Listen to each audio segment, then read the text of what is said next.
Eric's not here. Where's Eric? Oh, he's hiding back there. Oh, okay, Eric's not here. You got Renshaw on the second row. I see that, I see that. We, AS&T and WWW. right here.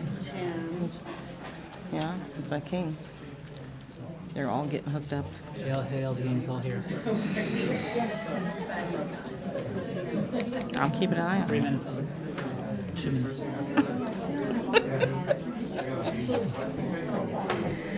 Would be nice. Would that you could.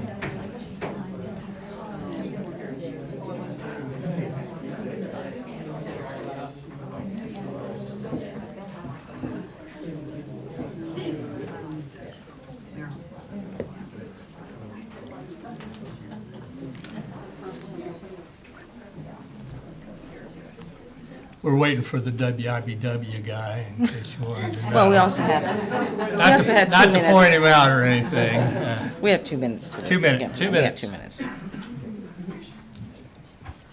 2-minute warning, Grant. Not making too nervous.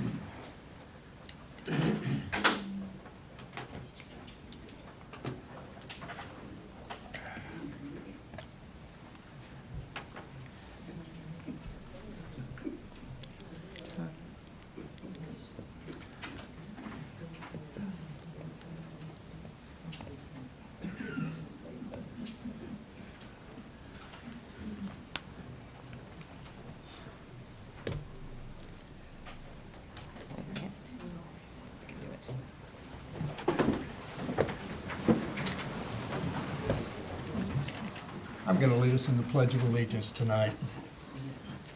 I pledge allegiance to the flag of the United States of America and to the republic for which it stands, one nation, under God, indivisible, with liberty and justice for all.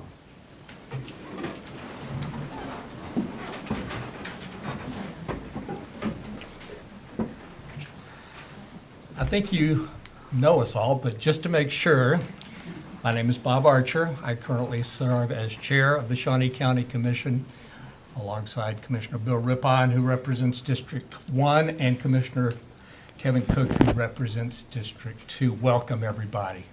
Thank you for coming. This is the public hearing on the 2020 budget for Shawnee County. We want to hear from anybody and everybody that wants to address the commission. Unlike the city council, you don't have to sign up, and we don't have any time limits. So let's get started. Whoever wants to go first? Open the public Mr. hearing. Chairman, I would move to open the public hearing. I'll second that. Well, we're gonna, yes, open public hearing. Motion made by Commissioner Cook, seconded by Commissioner Rippon. All in favor, say aye. Opposed, no. Motion carries 3-0. Thank you, Madam Clerk. I appreciate all the assistance I can get these days.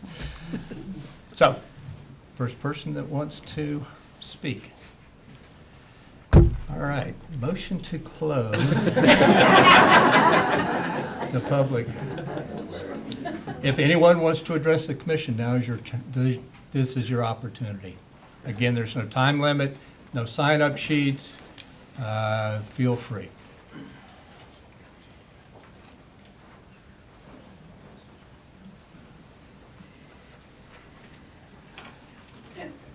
Very short for this, and I'm unprepared. The speakers that we had for the commission meeting Would you on... please identify yourself? Oh, I'm sorry. My name is Barbara Oliva, and the speakers that we had that were in support of the facility at Urish for, I don't know what you call it, the park, enhancing the park. Anyway, we had a number of pickleball players here, and we have a number of pickleball players here again today.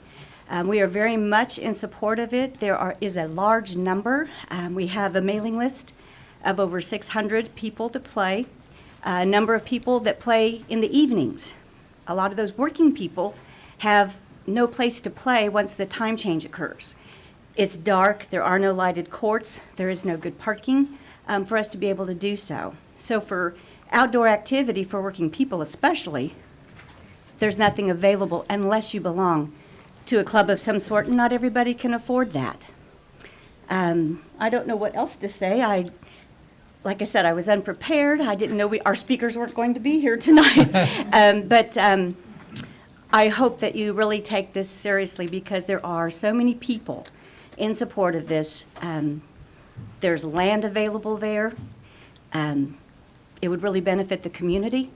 I think that it would possibly bring more people to Topeka. Currently, Hummer Park and an auditorium bring in a lot of people from Kansas City. I don't know that when it was originally built that was the intent, but it did bring heads in beds, and people to Topeka eating and spending time. And I think that this could do the same. So, thank you. Very much. Thank you, Barbara. Is there anyone else? Hi, Hi. I am Angela Lake. Mike asked me to come here, and I really don't have a speech, but I'm with TBSA softball over in Dornwood. We are the only softball community that does applications for kids to play softball for free if they are under our guidelines. Our fields are very old. Fences are old. If you go to any other park in Topeka, they are so much nicer, and they're so much built better. They had built us 2 new diamonds, and that was like 4 years ago. They promised to do the other diamonds. We haven't seen anything done to the buildings or to the other diamonds, and our numbers have grown a lot. We did introduce for Topeka the 19 and over Fast League. We got 5 teams this year, and we have like another 6 or 7 women playing fastball next year going to come out. But this is the only place where these kids do not have money to go on traveling teams or pay $500 to play for a team. We give them gloves, we give them cleats if they need it. Our facility looks really bad for Topeka. If you go to the lake, go to Kentberry, go everywhere else, those facilities are very nice. And we would just like our facility to get better. Okay, thank you.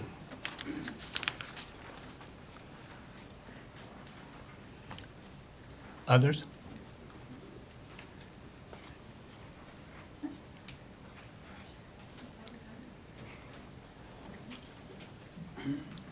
Okay.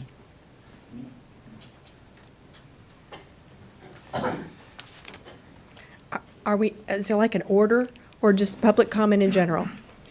It's just random as it can Random, be. okay. Great. My name is Terry Roberts. I'm a registered nurse, and I am currently the chairperson of the Shawnee County Parks and Rec Advisory Committee. I also serve on the Heartland Healthy Neighborhood Steering Committee.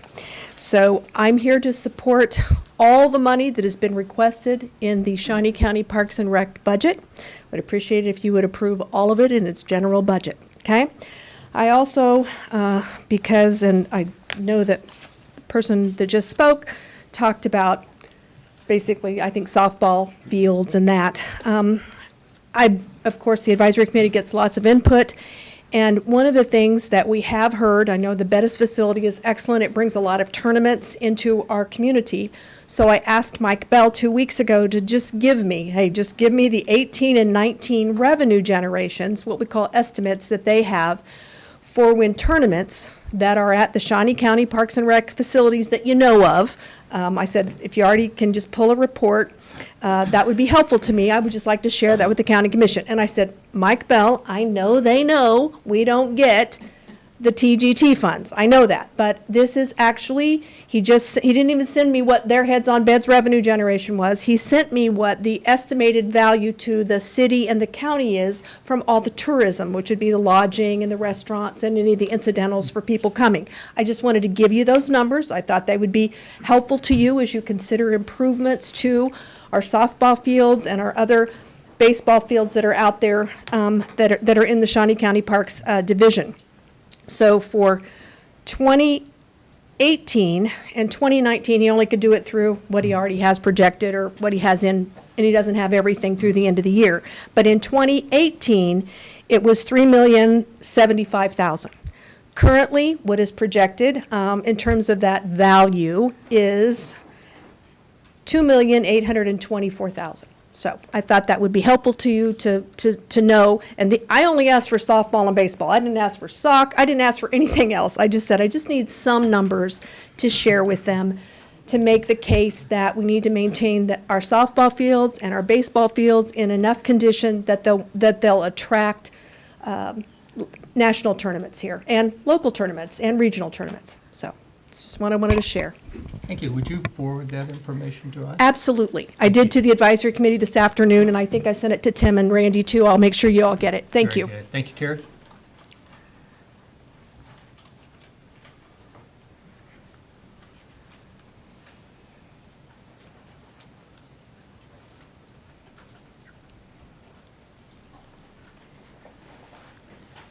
Any other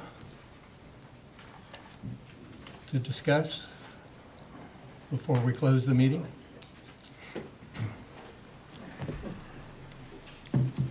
I can be a closer, but Oh, good evening, Commissioners. Joseph Ledbetter, I am local attorney. I'm also a member of the Shawnee County Parks and Rec Advisory Board Committee, however we go each night, council. I've been on that 3 years, and since I've been on there, we've had a real priority about maintenance. And of course, that would include the ball fields. And we know that the ball fields are a big generator, really, of tourism in the community. It brings in a lot of outside money. So we do want those maintained. We get a lot of people talking to us about disc golf, which doesn't cost that much to set those up, but that's becoming increasingly popular. There is a popularity with the pickleball courts, and I don't think those cost that much to build. The problem is the parking. Parking's always expensive, so when you're taking a piece of raw ground and figuring out how to build parking lots and underground stormwater and all the things that engineers need to report on before you do it, or you'll have some of the problems you had over at the Expo Center. Those parking facilities can be very expensive. It's not to say you don't do it, it's just that you must consider that as part of your ongoing cost. And the city does tax us or charge us for stormwater runoff. So it's always good to know what those figures are going to be, depending on the size of the parking lot you're going to build, so you have annual estimates. I'm here in support of the full budget requests of Parks and Rec for their operations. Over the last several years, going back in time, I looked at a lot of budgets, and we had, for a number of years there's almost no maintenance going into Parks and Rec. Now, last year, there was a decent bump. It's not enough to overcome the deferred maintenance, which is estimated at $14 million. But again, that's an estimate. But this budget, although it's a slight increase over last year, I think very much Parks and Rec needs it. And I would tell you that Parks and Rec, in spite of any limitations, still is incredibly popular with people. There's probably estimated 5 million visits a year to parks, if you count all the little neighborhood parks, which are also very important. And so we not only support different facilities, even for pickleball, but we also support those playground equipment in our neighborhood parks that the kids use so much. So I want to thank you for that, and any questions? seeing none. Thank Okay. you.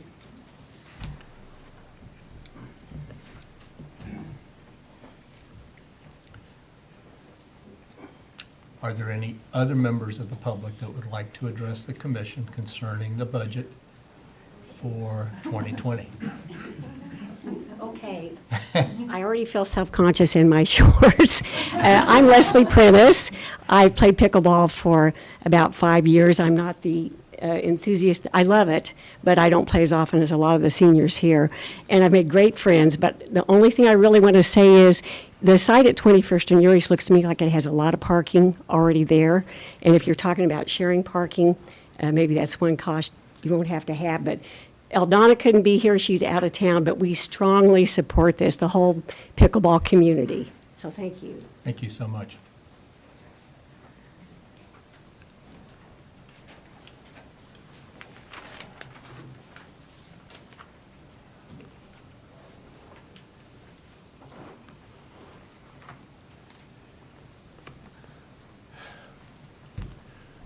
My name is Dean Waninger.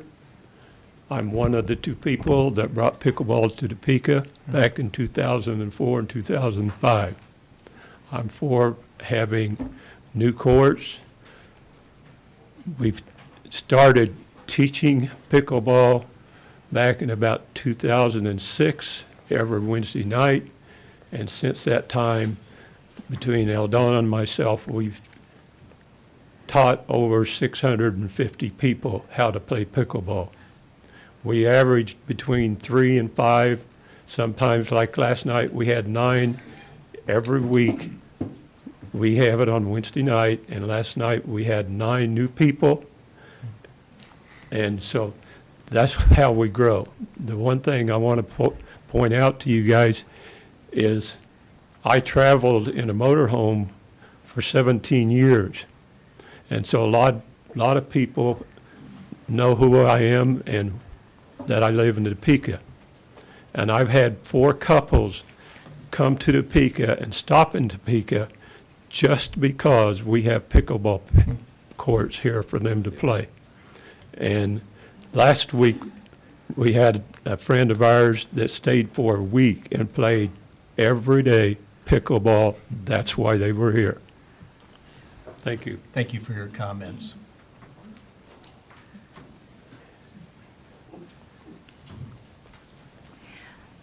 My name's Debbie Gassert, and I live about 3/4 of a mile from the proposed new pickleball courts at 21st and Urish. My husband and I have been playing pickleball for about 4 years, and I think the youngest person I played with is about 9 years old, and the oldest was 87 years old. We have seen an influx of younger people starting to play pickleball. They're teaching it in schools now. It's gaining popularity, and I think that would be just a wonderful thing that we could do for the community. And we already have a lovely water park there that is a big draw. We're getting lots of young people coming to that. I also want to mention that Brookfield Park is right behind our house, and I love that park. Moms and kids every day use that park, and we go over and chalk off the tennis courts and play there too sometimes. So maybe we'll quit chalking the courts once we get the new pickleball courts in. Thank you. Thank you for your comments.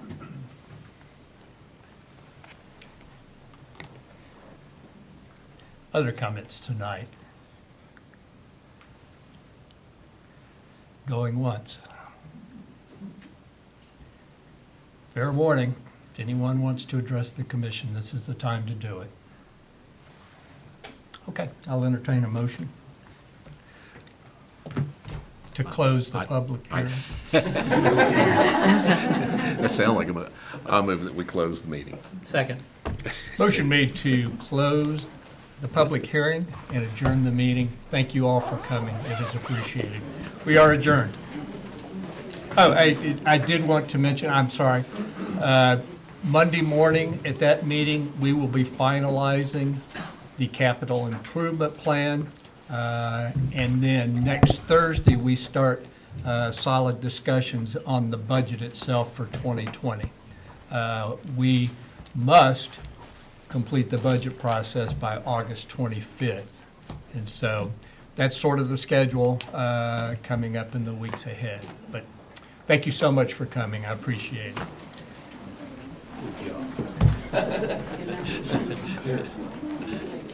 Your notes were